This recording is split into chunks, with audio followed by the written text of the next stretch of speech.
Welcome to the latest of Wessex Partners Fireside Chats with senior women working in finance.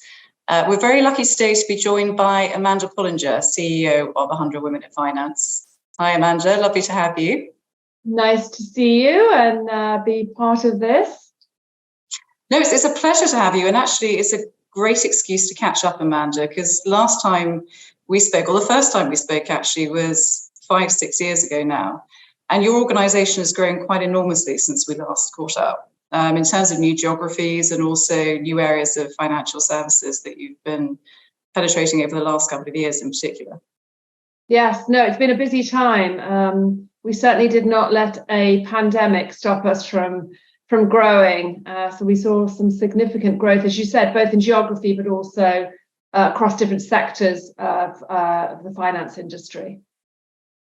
And I'd love to, if you don't mind, Amanda, start as we have with our other fireside chats, talking a little bit more about your background and actually your personal journey into financial services, because I know from interviews you've done in the past, actually, your background wasn't in financial services. You were the first in your family to go to university. So I'd love to hear a bit more about your personal experiences, if that's okay. Sure. So I was born in Birmingham, UK. And I was the first in my family to go to university. So I grew up in a family where I didn't know anybody who was in business. I didn't really know that many people had gone to university. And I certainly didn't know anybody who'd gone to Oxford. And I ended up going to Oxford because of a woman who I actually never met, but who was visible. And that was Margaret Thatcher. And for me, it was less about that she was our first female prime minister and more that, like me, she was the first in her family to go to university. And she was the first. She went to a local school like I did. I went to a comprehensive school and then a sixth form college. And so as a young teenage girl, I thought to myself, well, if she can do it, I can. And that very simple phrase resonates with a lot of people in our organization and across the world, because I think particularly for women, and don't ask me why, psychologically, this is the way it is. For a lot of us, in order for us to take the pathway into the industry, into finance roles, particularly into roles like investing, for most of us, we need to see that it's possible for someone like us to be in that role and to know what the pathway is. And so visibility is something that I talk about a lot. It's absolutely essential if we're to encourage the next generation to come into the industry. So I left Oxford, and actually my first day on the job was on a landfill site in a place called Mucking in Essex. I worked for an environmental services firm, part of a large global conglomerate. And we took all the domestic waste out of London in containerized barges and along the Thames to this landfill site. And I like to say it was the first day of a career that spanned 7 different industries, all of them male dominated. And so I think what's fascinating is, when I think about my own journey, and it was across different industries, always working with men. Now that I'm in a position where I'm mostly working with women and for women, it's interesting to reflect back on that journey, which led me to America with the company that I'd started with in the UK. I had a chance to leave the UK and go to the US. Again, something that I say to women all the time: get out of the country in which you were born, even if it's for a short period of time. And certainly when I look at who are the women in our industry who are successful, who are the CEOs in our industry, every single one of them has 2 characteristics that they have in common. And there are a couple of others, but the 2 are they are resilient as individuals, and they have had significant international experience. So I ended up in the US working for a subsidiary of this environmental services firm. I then moved following the recession of 1991, where everybody in the office got laid off. So my first experience of losing my job was at 25, and while at the time I thought my life was going to come to an end. Again, a great learning experience that you constantly have to be agile and thinking about what's next and the reality is that opportunities do come and you should take them. So I ended up working in an advertising agency in Philadelphia doing market research, mostly on construction products. So again, mostly dealing with men, and fascinating role. I then decided I wanted to do an MBA, and so I actually joined a Caterpillar dealership and worked on their marketing and advertising, primarily because they said they'd pay for me to do an MBA. And it took me 4 years at night to do this MBA. And when I graduated from that MBA, I moved to Unisys to work on their computer hardware side, again, working with engineers, mostly men. And then it was the dot-com era. And so I ended up moving to New York and worked for a dot-com for 6 months in 1999. And it was when that industry spectacularly blew up at the end of 1999 that I found myself the second time without a job, but this time knowing that something would show up. And it did, in the form of one of my best friends from Oxford, who was running a hedge fund, asking me to come and hang out and see what he was up to. And so my entree into the finance industry was slightly unusual in that it came in the form of an opportunity. And again, I always say yes. Say yes. What's the worst that can happen? You don't like it, so you move to something else. And so for 7 years, I was a partner at Aquamarine Capital, doing the back office administration, marketing, client relations, office management. And it was during that period of time, actually, that I myself became a member of 100 Women in Finance and became a volunteer in the organization. So quite a winding path. I was going to say a very winding path, but actually you often talk about the importance of having different lived experience or bringing different lived experience to the workplace. And I think, as you said, that's incredibly important, whether it's just taking on a new skill set or a new learn, but that piece in terms of moving geography as well is an interesting reflection. And actually a lot of the senior women that we interview have that in their CV.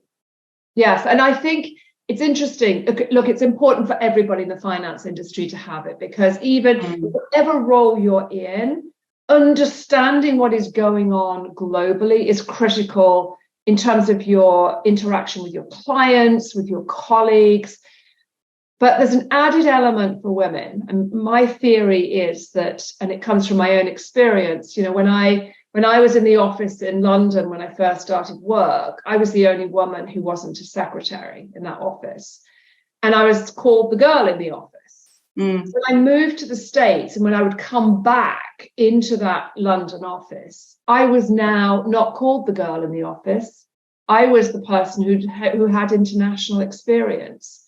And so that perception changed. And so I think it's really critical, number one, for everybody in this industry to gain international experience. But I think for women in particular, it demonstrates that you're willing to take calculated risks.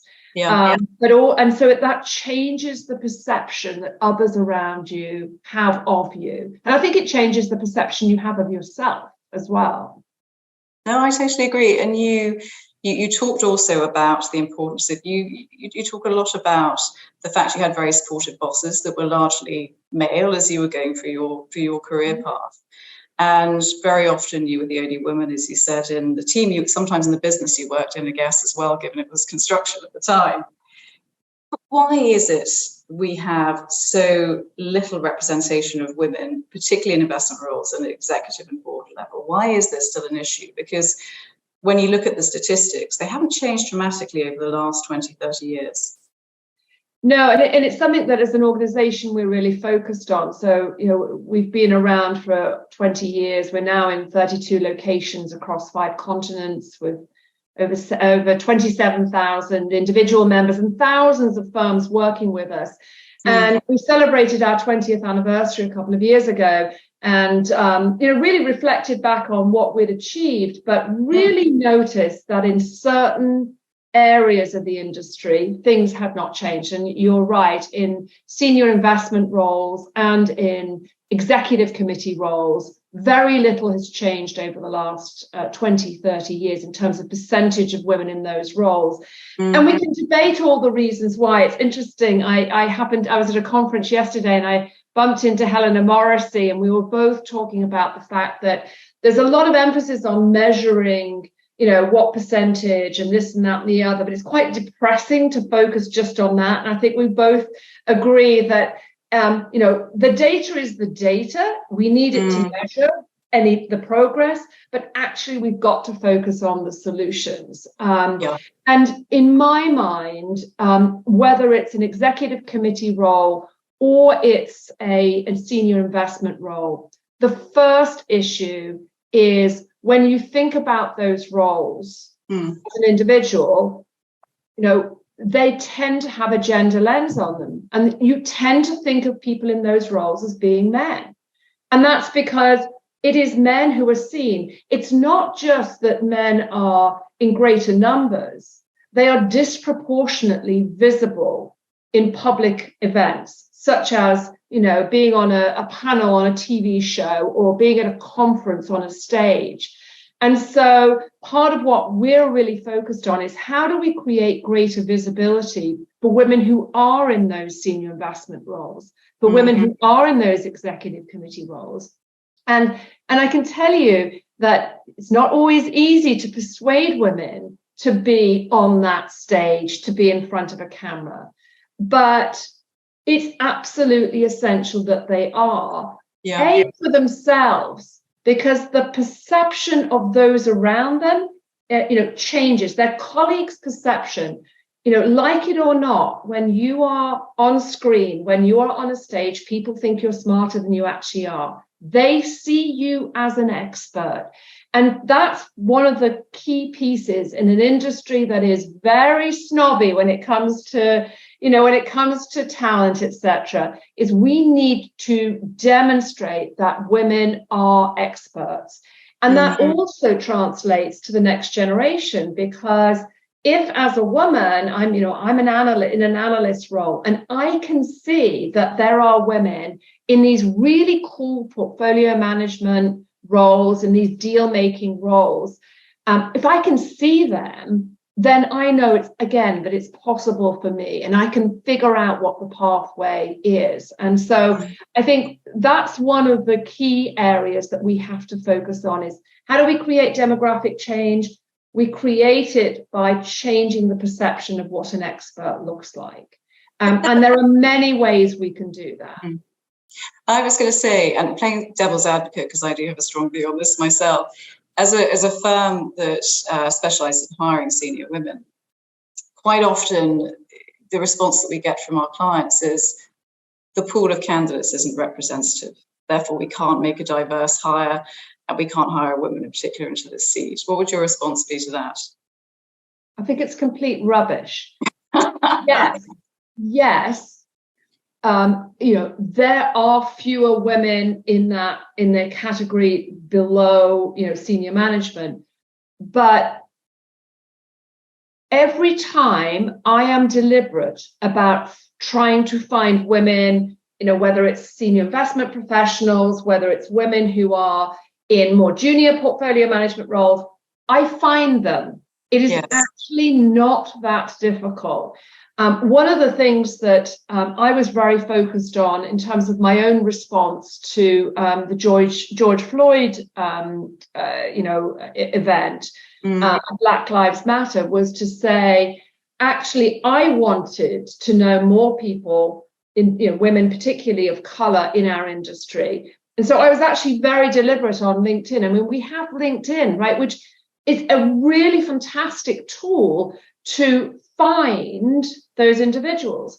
And so I was deliberate for 6 months, not only in finding women of color in our industry, but in saying I wanted to do a Zoom call with them and get to know them.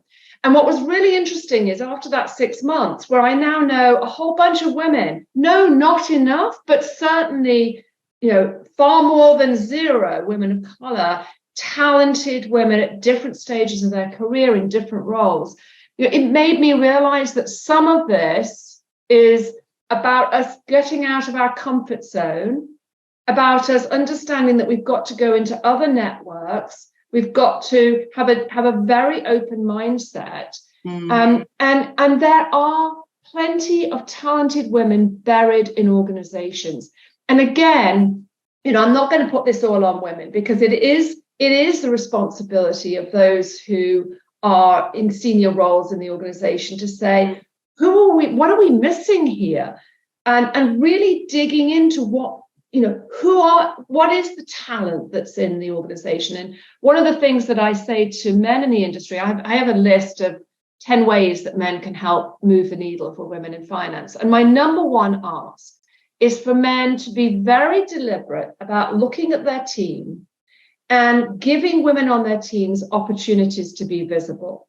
And so, I'll say, if you've got a conference that you're sponsoring, find a panel that woman is expert on.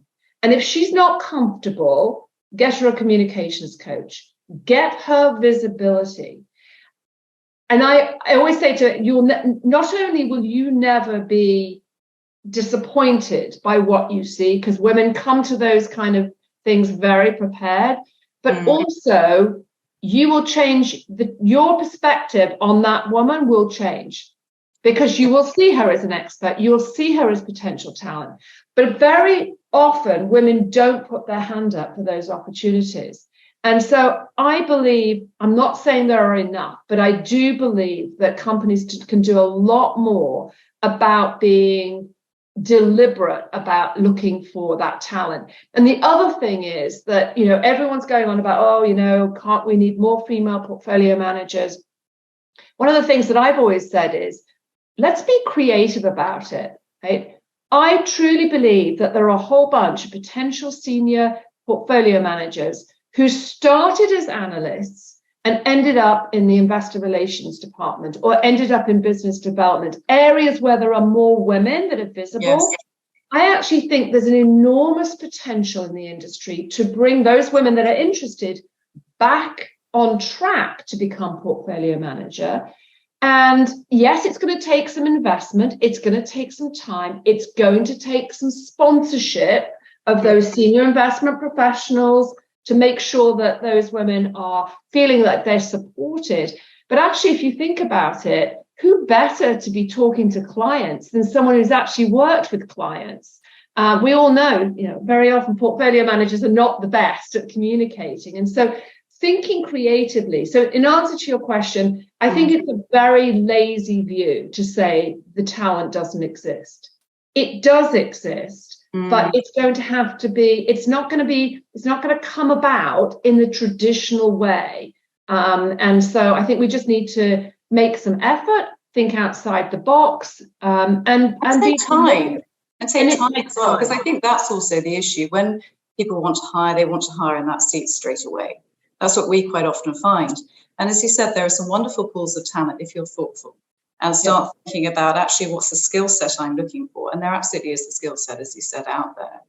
And we found that, there are a lot of banks, in particular banks and asset managers, that have great back to work schemes and spend a lot of time thinking about bringing women back into the workplace post kids, etc., but not very many into front office. And there is still this pushback about whether or not they have this connectivity with clients, whether they have the ability to get back into the flow, which again, with a bit of time and a bit of mentorship, there's no excuse.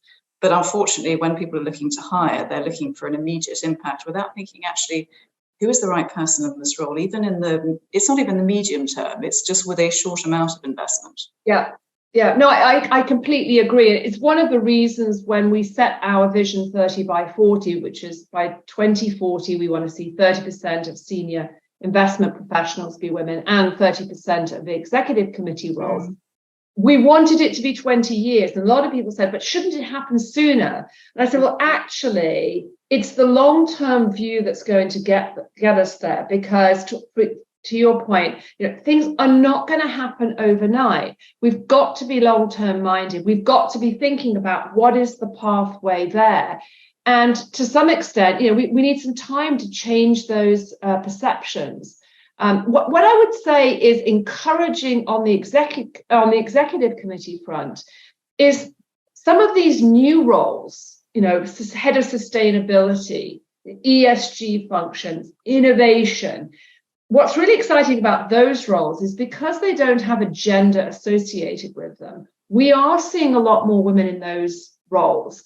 And that is going to shift the percentage of women on the executive committee, because they are very often, they are seen as really critical roles. So I'm really encouraged by that piece. What we've now got to do is a much better job as an industry of highlighting that actually being in that investing role is not Wolf on Wall Street. You can make a huge difference in the world. It's not just about making rich people richer. And by the way, really, really cool jobs where you can control, the flow of money, for example, into firms that are doing the right thing from an environmental standpoint. So I think it's getting that perception over there that it's a role that only men can do, or it's a role that has certain characteristics. And so one of the things that we're going to be working on is a project around pathways to portfolio management, because there are lots of different roles in portfolio management, and I think part of it is understanding what's your personality and what could be the pathway for you. And again, I think there's a real lack of transparency in the industry around what those pathways are. So we want to create more transparency there and inspire those women through role models. Yes, and actually a lot of the work you're doing, I have to say, particularly I find fascinating in the global diversity piece, which we spent a lot of time talking about before. And I know you're very focused about bringing networks and groups of people together on a global basis. And last time we spoke, we were chatting about some of the work you've been doing. You said you'd launched in Johannesburg and you were spending a lot of time in Kenya and Nigeria in particular.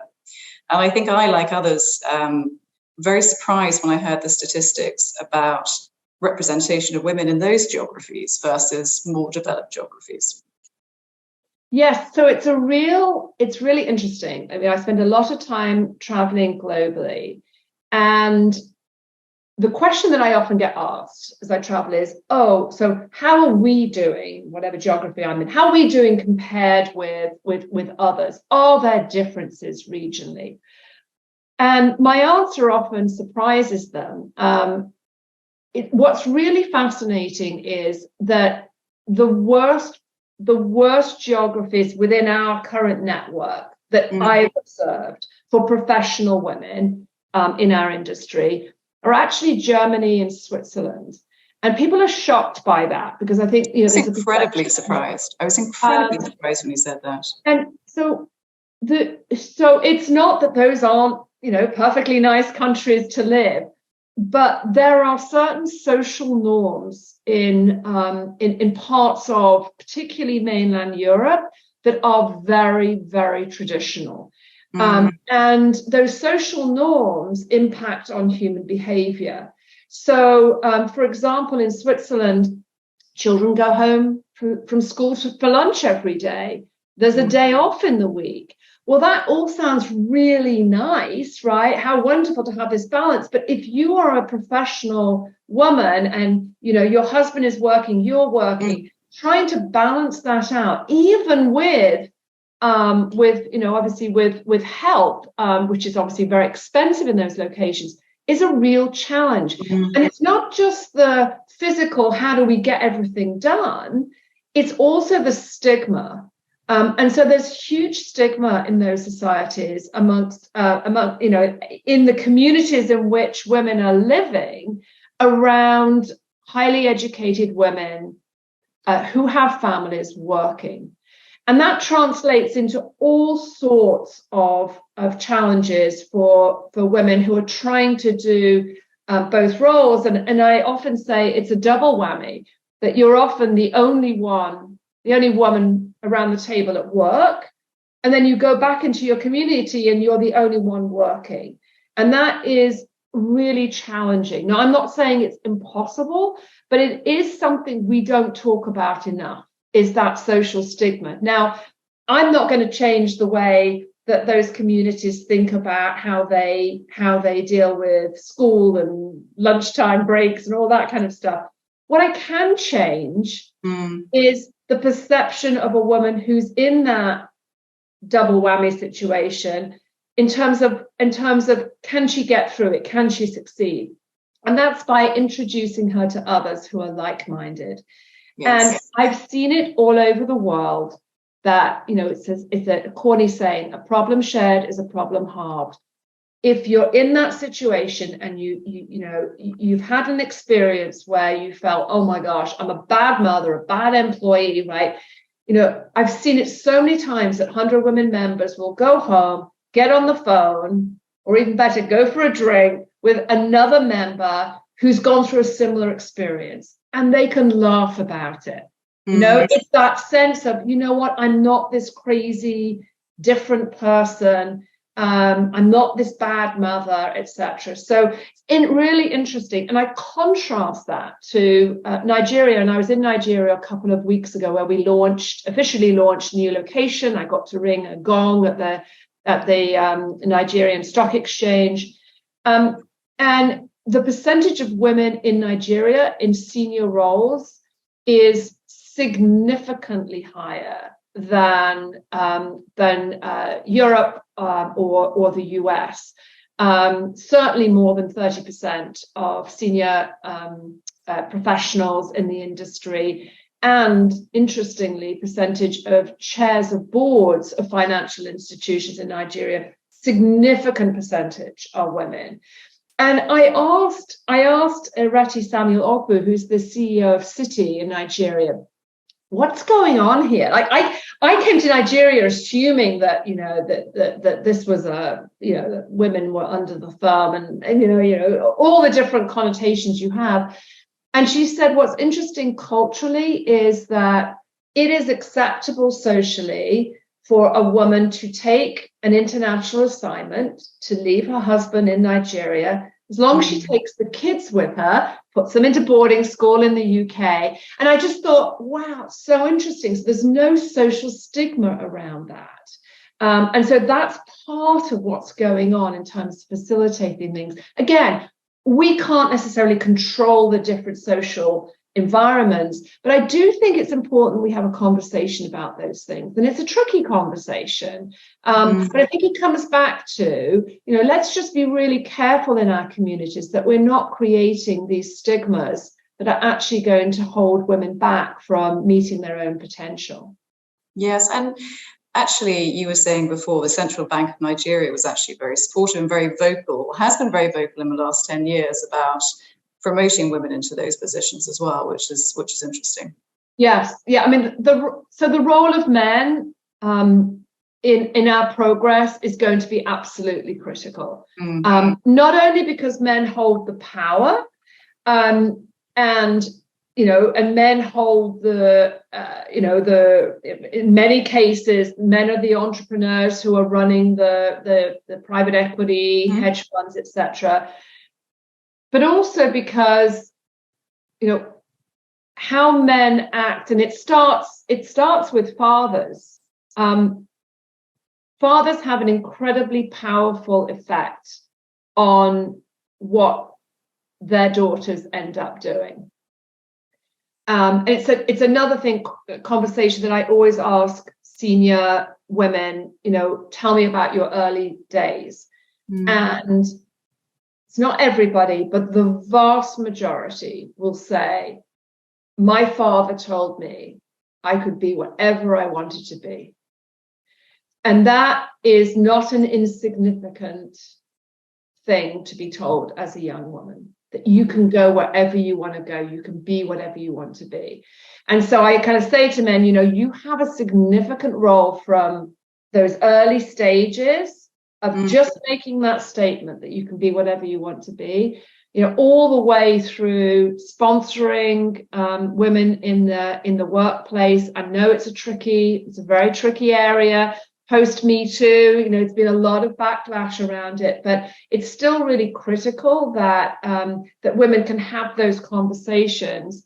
And I think, for somebody who's been through many industries that are male dominated and always had very supportive male bosses, that really makes a difference. It makes a huge difference. And that's not to say that there isn't a role for women in all this. Of course there are. There's a role for mothers, etc. But it does seem, there is definitely a critical role for men here. And my experience is that most men in our industry want to see change. They want to be helpful. They just do not know how to be.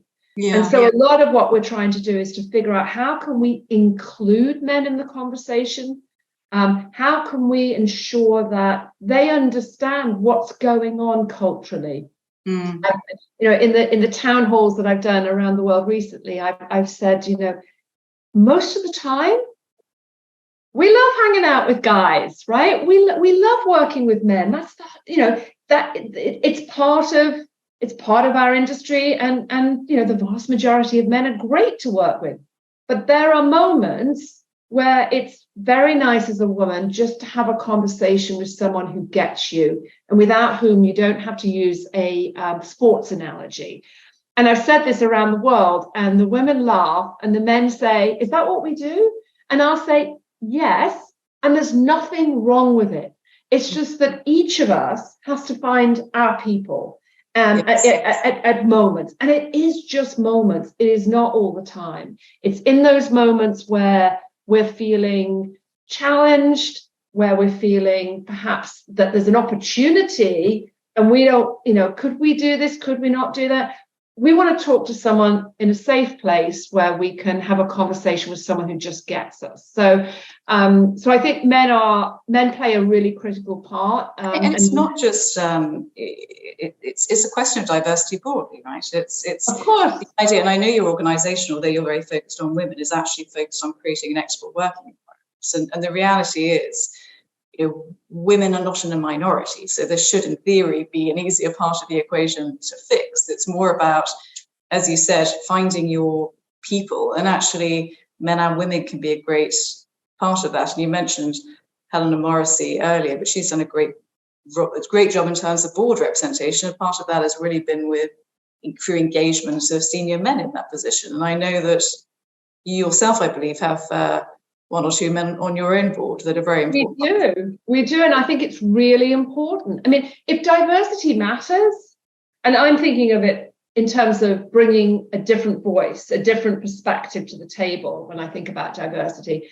If it matters for our organization as much as it does for anywhere else. And I'm a big fan of Helena's, because I thought her approach to the 30% Club was a brilliant one.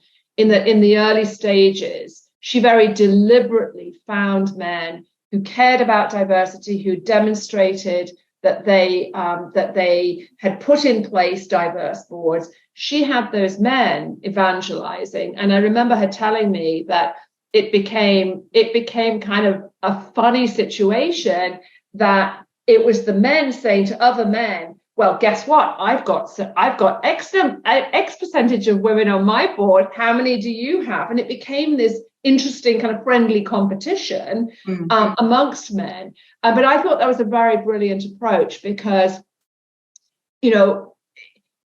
we need men to be engaged, really to counteract some of the backlash and some of the sense of, we're now being, that white men are now being discriminated against. I mean, the reality that is the unintended consequence when people see quota, and you talked about that earlier, and that sometimes when quotas are a bit too ambitious, that has a negative connotation when you're not hitting those targets. But I think that has been an unintended negative consequence, potentially sometimes, of having those quotas, which are important for various reasons. Yeah, yes, and so I think again, at the end of the day, we're not going to solve for any of this without having some honest conversations about what's going on. It's not dissimilar to the conversations that a number of people have had around, was the pandemic good or bad for women? And I think it was a mixed bag. But one of the things I've observed was that certainly when it came to childcare, and I know there's been a lot of conversation about women taking on the bulk of the childcare during the pandemic. But what I observed is that in households where women had a partner that they could have a conversation with, it was actually a moment of kind of truth, because it was in your face that, you had to create a schedule for who was going to do the Zoom calls when, so that the kids' homework could get done. And so I think those conversations, it forced a conversation that hadn't necessarily happened before. And I think for many men, it opened their eyes to all the additional work that women do in the home, because it was right there in front of them. And so I'm a big believer that we've got to create environments, not hostile environments. And so a lot of these conversations may well be happening behind closed doors between men and women to really understand what's really going on. So it's absolutely critical to have those conversations. And again, when I'm asked to be on a conference panel around DEI topics, I always say I want to see a man, at least one man on the panel, because otherwise we're just talking to ourselves. And B, I'd rather it isn't called a diversity panel. Let's call it a panel on the talent for the future or something, because then men will actually show up. And it's in that interaction between men and women that I think we'll find some really good solutions to this. And I think a lot of it, when I speak to particularly the younger generation in my own office and the candidates that we work with, there is definitely a shift. There's definitely a shift in terms of the way they see allocation of work, if we can put it that way, at home. And I know you do an awful lot of work with the next generation as well. And I'd love to talk a bit about that, because actually you're doing some really interesting things, thinking about actually changing the mindset of people at school level, as all the way through the food chain, actually to a senior management level. Yeah, it's one of the things that we built literally out of COVID. We'd always focused on industry participants from the early stages of their career all the way through kind of post retirement and women going on boards. But we've not really focused on pre-career. And we now have a number of programs, both internally that we're offering on a global scale to women at university. And then we've partnered with a number of organizations to focus on high school girls. And really, as you say, it's about changing perceptions. And it's also giving them role models, women who can talk about what they do every day, talk about their own background, talk about a way that around their pathways. So we offer any female student at university free membership in 100 Women. And that then gives them access to a program that we offer globally called Jumpstart, which is a virtual half-day course that focuses on what is the industry, what's private equity, what are hedge funds, what do banks do, what's fintech, how does it all work together? Because I think the first step is that there is still this perception that we are an industry that is self-serving, male-dominated, wolf on Wall Street, and that we're really just about making rich people richer. And that couldn't be further from the truth. And so changing those perceptions, I think, is really critical. We then talk about what are the roles in the industry, and we have our members, particularly those in early career, but we'll also feature women in their mid and senior roles, talking about what do you do every day? What are the things you do? And I think, again, people they don't have a clue what is a portfolio manager. They don't even know what the term means, right? No, so, I mean, you wouldn't have, starting out in your career, not having that, did you? Until you experienced it and lived it. Yeah, but actually, but it's so interesting to see how quickly you can change those perceptions if it's spoken about, if it's humanized. And I think that's a lot of what we're focused on, is how do we humanize all of these aspects. And then the final piece is, how do you get an internship? And how do you prepare for that internship? And so that Jumpstart module's taken on. And then we've just over the last year or so offered a program called Launch Me, which is a 1-year mentoring program for a female student who's gone through the Jumpstart program with one of our members. And the goal of that 1 year is to get that young woman a job in the industry. Very focused, not a traditional mentoring program, much more kind of very career focused. And we're seeing some really great outcomes from that programming. And, it's interesting. Look, things that I personally prefer to do things in person, but the power of our global network now, combined with the ability to do a Zoom broadcast, is actually makes things a lot more inclusive than doing everything in person, because it means it doesn't matter where you're based around the world. You have access to all of these opportunities. Yes, and as you were saying, also having that diverse global network is really interesting for individuals. They start their careers, so they're able to find and connect with those individuals, either as senior mentors or just people that look and feel like them. Because as you were saying earlier, finding people who have the same shared experiences that you relate to, because I think also there's an assumption sometimes that all women have the same shared experience, when the reality is we don't. And there's not sort of one box. We don't. It's fascinating being in somewhere like Nigeria, because I am in a minority. There are very few white women that I come across, and it's fascinating to think of it kind of being the reverse of what most people are talking about. And so actually having those amazing women in Nigeria, talking about their experiences to a woman who's sitting in the Cayman Islands, right? Who may not, ever get to go to Africa, but she's seeing on the screen someone who looks like her, who's had this experience. So the diversity is a very powerful and such a simple way of identifying with somebody who you could become. And goes back to my thing.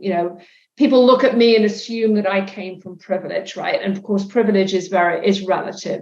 But if they knew my family history, right, they wouldn't think that I came from privilege. So we all need to, it goes back to, we all need to at moments find our people, and whether it's moments of challenge, but more importantly, moments of opportunity, where we can find people who will say, go for it, you can do this, and if you're having a wobble, come back and we'll support you. And by the way, people assume that that's just in your early career. But I've had numerous conversations with women who are about to take a CEO role, who've literally said to me, I hope I don't mess it up. To which I've said, well, let me introduce you to some other women who are CEOs, not to advise you, but to be there to say, you've got this. We know what you're feeling. Imposter syndrome is real all throughout your career, but you know what? You've got this and you're going to do a great job. And that's really, most of the time, that's all we need to know. I agree. I've just had a nudge saying that we're talking far too much, Amanda. But one final question to you. What advice would you give women starting out in their career in financial services? Join a network, join your internal network, join an external network like 100 Women in Finance.